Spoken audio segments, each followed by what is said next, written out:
It is not quite April yet, but April Fool's is just about upon us. And well, this one is going to be a doozy because this year we're going to be getting a real gut punch from our government. Can't wait.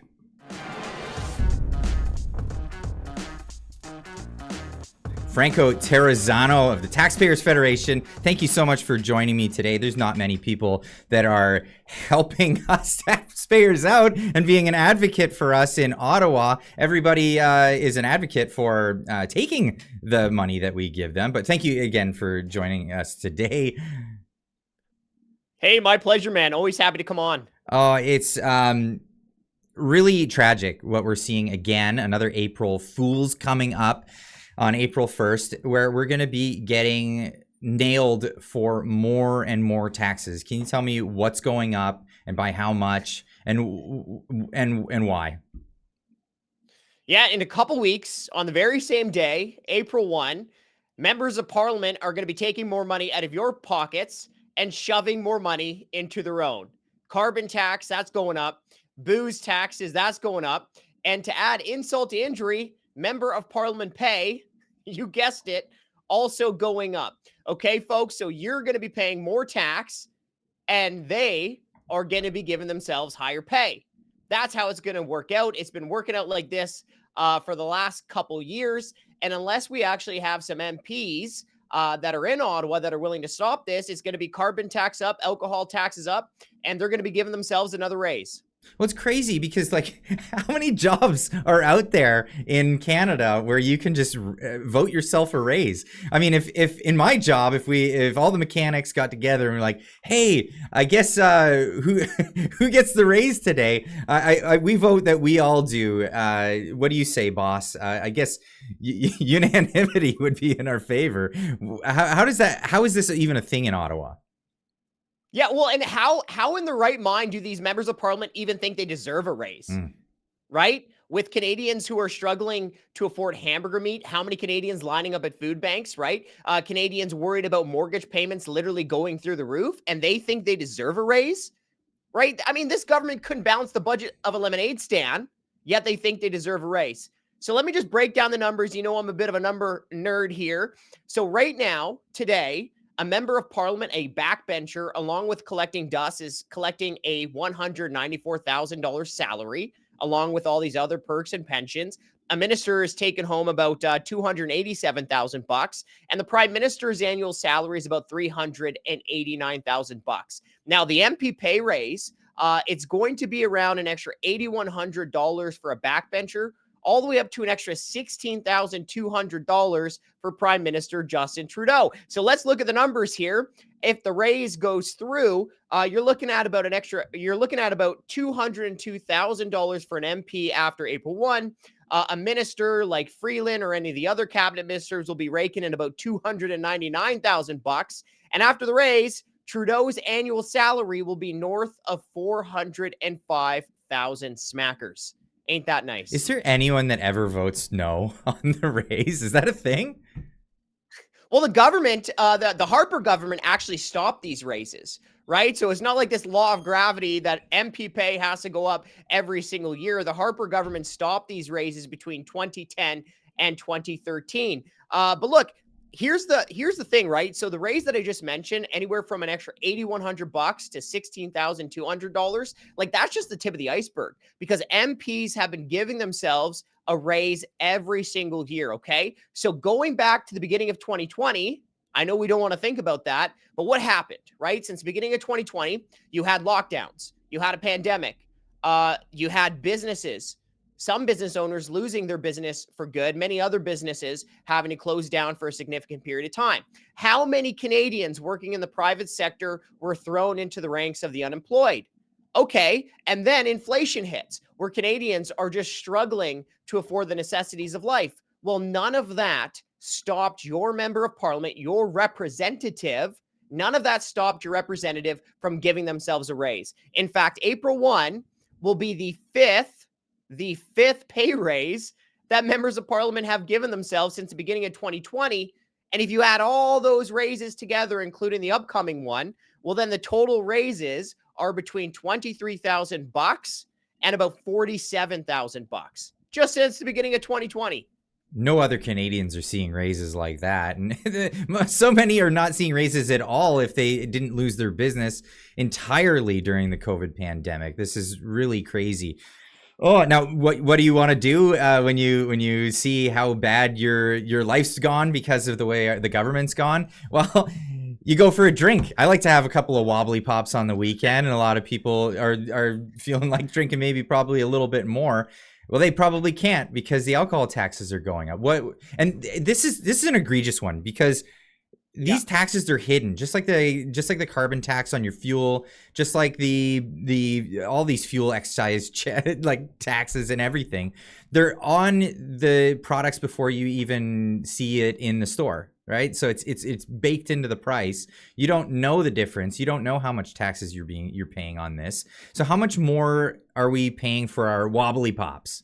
Hey, great segue. Hey, great segue. I mean, those MP pay raises, I mean, they might drive you to drink, but then if you want to go pick up a 24 pack of Pilsner to enjoy with the buddies, or you want to go grab that bottle of Pinot to enjoy with your better half, or even just like a Mickey of rum. Well, yeah, Trudeau is raising federal alcohol taxes by about 4.7% come April 1. At least that's what the scheduled tax hike is going to be. And you mentioned that the taxes are already hidden. I'm glad you brought that up because, look, you're paying about 50%, about half of the price of alcohol when you go to the liquor store, you go to the bar in tax. Okay. So about half of the price you pay for alcohol is already taxed. Now, the upcoming tax increase, it's tough to say how exactly that's going to impact like the price of beer you get, right? When you go to the bar and you order a Miller Lite or something like that, it's tough to say exactly how that's going to impact you.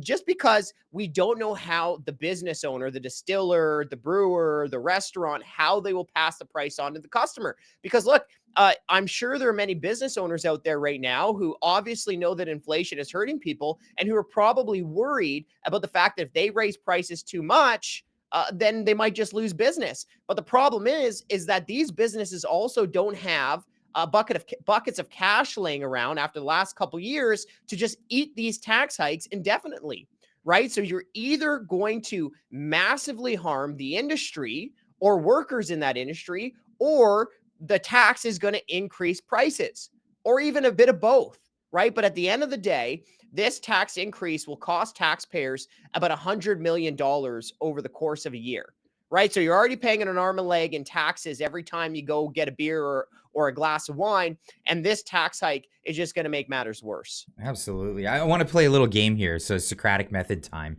I love doing the Socratic method. If taxing cigarettes and alcohol and carbon now on your fuel, it is just a fuel tax ostensibly. If that deters people from using these things or doing this activity, it's a deterrence tax, right? What is the income tax then? Yeah, well, I mean, that's obviously a great point, right? How many people are like, why are we overtaxing work? But let me just circle back to the issue on the alcohol, right? Because I've heard people make that point. Well, right, like some people claim, well, shouldn't we be taxing this? Well, I don't buy that for a second when you look at the actual facts, okay? Because number one, you're already paying like half of the price in tax. Yeah. How much more are we supposed to pay? Well, actually, I Right? got an interesting story for you. So I used to live in Japan. I lived in Japan for about 3 years. My wife's Japanese. And I would buy alcohol there, and I would joke with my friends, and I'd say, "Hey, check this out. This bottle of Crown Royal. You could go to the place where they make this, and it costs about what, $45-$50. In Japan, you could buy it for $10, and it was all just because the taxes are crazy high for Canadians. They don't put those taxes on them when they send them overseas. When people in other countries are enjoying our products, they're enjoying them without these taxes because they know nobody would buy them otherwise. Yeah, well, I mean, it's crazy. It really crazy. And I mean, everyone, I'm sure most of your audience kind of understands what we're talking about here. If you've gone to the US, you understand the difference. I mean, let me just throw another stat. Like there's some provinces in Canada where the total tax bill on a case of beer is more than like half of the total retail price for that same case That's in like half insane. of the American states. It's insane. Now, let me go back to that kind of argument that we're, the Socratic method that we're kind of going back and forth, right? Number Mhm. one, you're already paying half the price of your alcohol and tax. Like, how much tax do we have to pay here, right? But number two is, look, if the argument was just about deterrence, okay, well, then where's the offsetting tax cut? I'll wait. Don't hold your breath. But No. that would be the thing, right? If it was just about deterrence, if that was the whole argument, then where's the offsetting tax cut? Of course, that's not the real case. They just want to pad their coffers because they're running what, a $40 billion deficit. The debt is $1.2 trillion. Okay. And here's the last point. If members of parliament wanted to make that case that they have to raise the tax on alcohol, well, then they should make that case. But that's not what they're doing, because this is an automatic tax hike that happens every April 1st without a single vote in the House of Commons. That's fundamentally undemocratic. And look, if there's members of parliament, I'm pointing down the street because I'm here in Ottawa, don't hold it against me. But if there's members of parliament who think that Canadians aren't paying enough tax, I'm going to fight them on it. But they should at least have the spine to stand in the House of Commons and vote on that tax increase. But that's not what they're doing. It's just a tax grab, and they're trying to use inflation to fatten their coffers, and it's fundamentally undemocratic. And what do we get for it? What have we gotten in 8 years of all this deficit spending? What do we have to show for it? Do we have new bridges? Do we have new rail lines? Do we have new infrastructure? That's the thing, right? That's the thing, right? The federal bureaucracy has grown by like 40%, 98,000 extra bureaucrats hired under the Trudeau government. And is anyone in the right mind not working for the federal government who's actually getting 40% better services? No. Maybe 40% longer wait times, but that's about it. Absolutely. This is insane. This is really insane to see the amount of taxes. Now, I've always heard people say, if I could make a law, or there should be a law. If I always swore by this, if I ever had the ability to make a law, what I would make the law is that nobody could pay your taxes on your behalf. So if they want to tax something, say alcohol, you have to sign off for it, and in the exact dollar amount every single time you make a purchase, or it's your employer can't do the taxes for you, and so you don't know how much you're actually making. Which I think a lot of people would be upset if they actually knew how and how much they're being taxed. Is there any way we could put something forward where people can become more aware of how much exactly they're paying in taxes?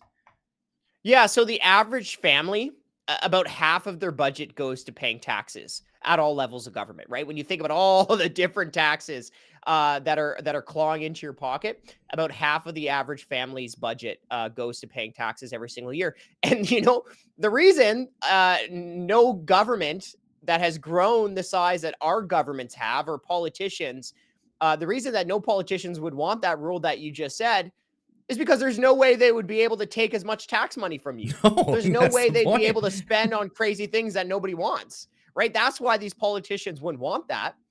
That's why.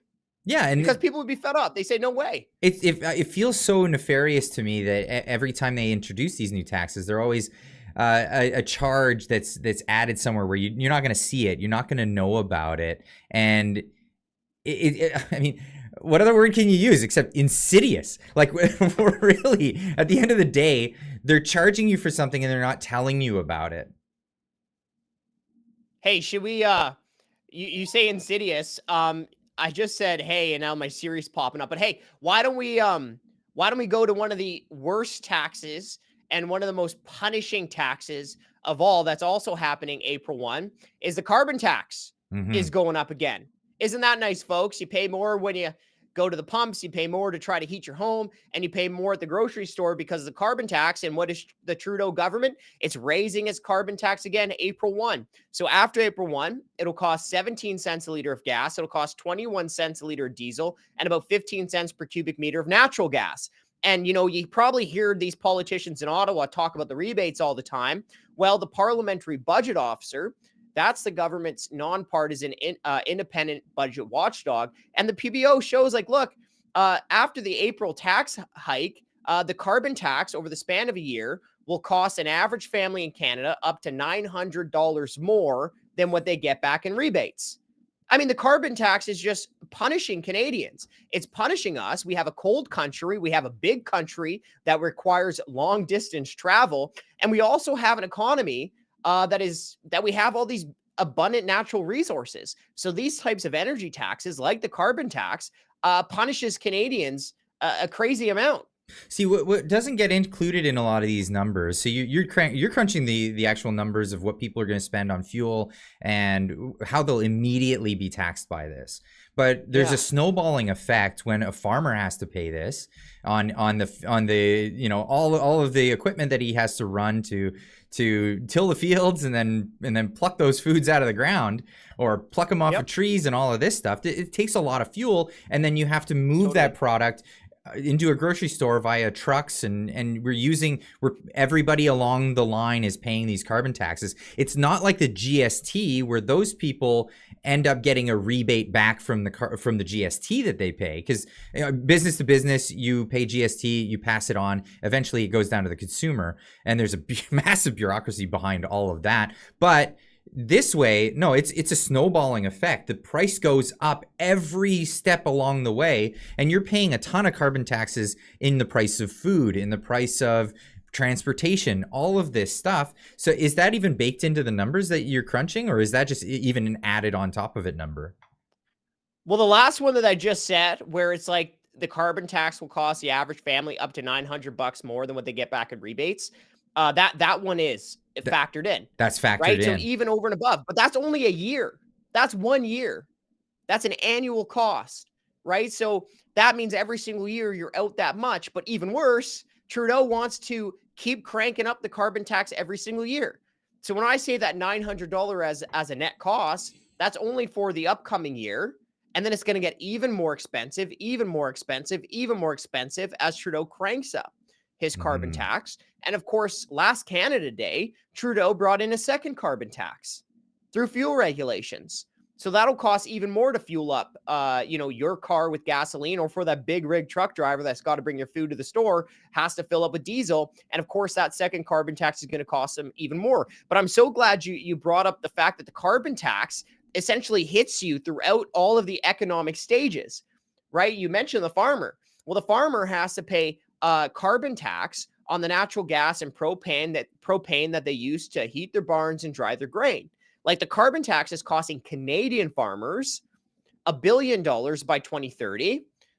Guess what those our American friends, guess what American farmers are paying in carbon tax? Oh, a big old fat zero. That's it. Like nothing. It puts us so at odds in competition with our American farmer compatriots here. Our Canadian farmers. Yeah, I mean, a couple states have a carbon tax, like California, right? But there is no national carbon tax. Like, even the Democratic president, Joe Biden, isn't bringing in a national carbon tax in the United States. I mean, here's one thing that often gets overlooked.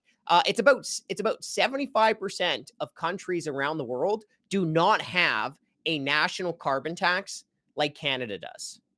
About 75% of countries do not have a national carbon tax like our federal government imposes on us Canadians. And not right. So how in the world is a carbon tax in Canada doing anything to solve an environmental issue that is global in nature? No, and that's exactly it. While we're also, I can't believe this. Stephen Guilbeault, the Minister of Climate Change and the Environment, under his watch, we've increased our supply of coal to China by 300%. In a situation where we're limiting how much we can use here in Canada. We're taxing the ever-living crap out of people who use anything that has carbon in it or hydrocarbons. And it really isn't helping the situation on a global scale, as you point out. If they were really going for the global thing, don't you think they would be going for it across the way? Why are they just punishing Canadians? Great question. I mean, but look, the one thing I want to point out for everyone, I think it's obvious at this point, is that higher prices, the inflation, is not a bug of Trudeau's carbon tax. It's a feature. It is a feature. Right. Like that is their whole point, is to drive up the cost of living with the carbon tax. Like, if that wasn't the point, there wouldn't be a carbon tax in place. So, that's one of the issues that Trudeau is really facing now. I mean, look, we just released a poll from Leger that shows that like 7 in 10 Canadians oppose the upcoming carbon tax hike. And like, it doesn't even matter which demographic, it doesn't matter the province, age, gender, employment, income level, or education level. It doesn't matter. The vast majority of Canadians that we show in this poll oppose the carbon tax hike. So, Canadians are united in being sick and tired of the government making our lives more expensive. The question now is, are Trudeau and his Liberal MPs going to actually listen to Canadians, or are they going to continue to make our lives more expensive with higher carbon taxes? Well, if their track record tells me anything, it's the latter. That's unfortunately, and I'm glad that you are in Ottawa and the Taxpayers Federation, which you represent, are there to represent us, to actually say something and lobby on our behalf. Franco Terrazzano, where can people find you? Hey, taxpayer.com. Head over there, guys. We got a bunch of good petitions. Scrap the carbon tax is my favorite one. So check that out, taxpayer.com. You can follow us on pretty much every social media. Just type in Canadian Taxpayers Federation. We're on all the big social media platforms, or you can even follow me on Twitter at Franco_nomics. But man, I just really do appreciate you taking the time and letting me come on the show and, I don't know, be a little bit of a rain cloud today. Well, we need it. We absolutely need it, because people need to get angry about the taxes that we have to pay, or else they'll just keep hiking them up more and more. Thanks again for joining me. Hey, thanks, man.